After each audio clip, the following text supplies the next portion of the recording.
On behalf of 1,778 Communication Workers of America voters in the Senator's District, including 477 CDBA Republicans, we're requesting that the Senator vote no on Senate Bill 256. Yes. So, with that, so good morning. I'm sorry, your name? John. John. Drew. I'm our newest legislative aide for the Started district. to play like a theme song when he stood up. It looks like a student here. Yeah, well, I just graduated from FIU like 2 months ago, so There you go. still a student. Fresh Son into to be the that fire. nigga. Yeah. So, good morning, everybody. I want to thank all of you for the opportunity to speak today. My name is Drew Myers-Lee. I'm a proud area representative for and member of Communication Workers of America, Local 3121, right here in Miami.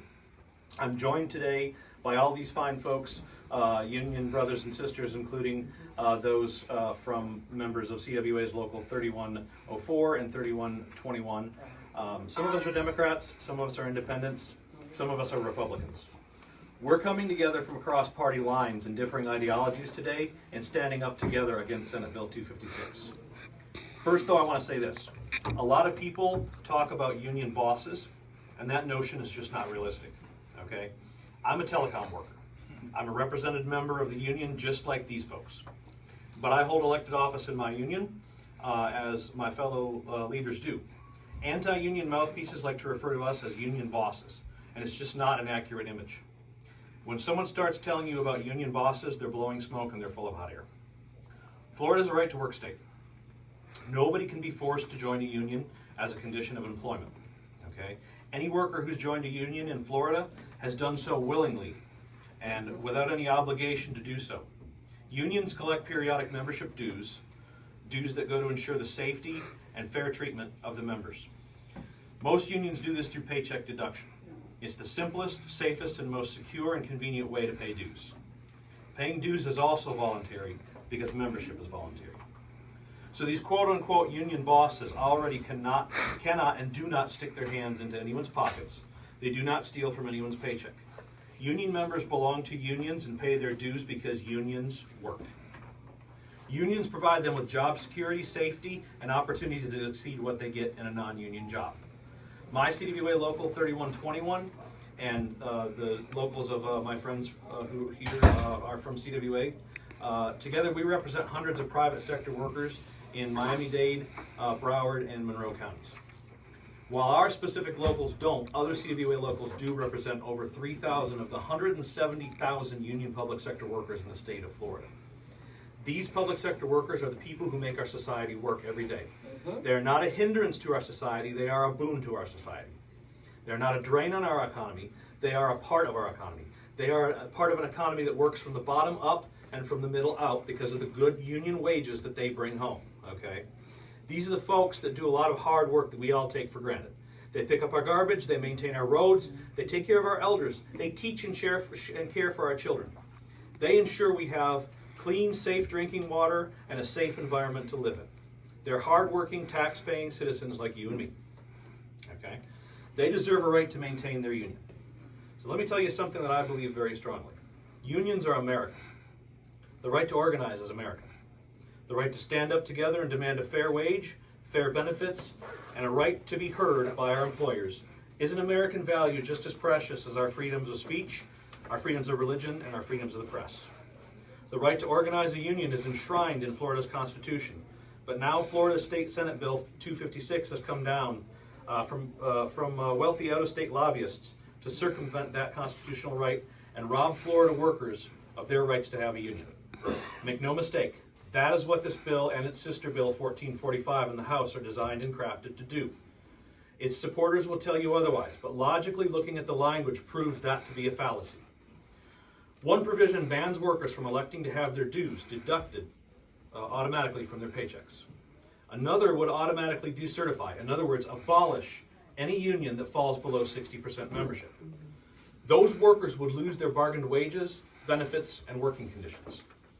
Now, anyone here else besides me drawing a line between those two provisions? First, they take away the workers' safest and most secure and convenient way to make sure their wages are their dues are paid, and then they abolish the union when the dues don't get paid by at least 60% of the workers. It's like Colin Powell said in 1991, first they're going to cut it off, and then they're going to kill it. He was talking about the Iraqi army, but we're talking about workers' rights. Strangely, this bill carves out exceptions for police, fire, and corrections workers. Quite inexplicably, those who crafted this bill say they don't want to stand in the way of or hamper essential workers' rights to have a union. But nobody is arguing that police, fire, and corrections workers aren't essential, but essential workers. You know who else was called that 3 years ago?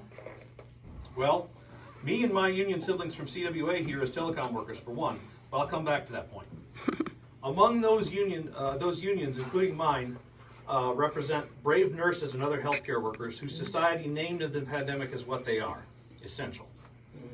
Brave people who every day throughout that long pandemic looked death and despair in the face and did not blink. So we're here today at the Senator's office to ask her and our other Miami State Senators a serious question. Senators, why would you now look the other way as this legislation seeks to rob these brave workers of their constitutional rights to be organized and ensure that they are safe, secure, and able to benefit from the fruits of their vocations? 3 years ago, everyone who had a job to do that needed to be done was classified as an essential worker. Well, Senator, we're here to tell you something. All workers are essential. Don't deny these workers. Don't, if you'll allow me to draw a metaphor from 4 of my favorite authors, Matthew, Mark, Luke, and John, don't deny these healers after 3 years. Don't deny them 3 times before the rooster crows.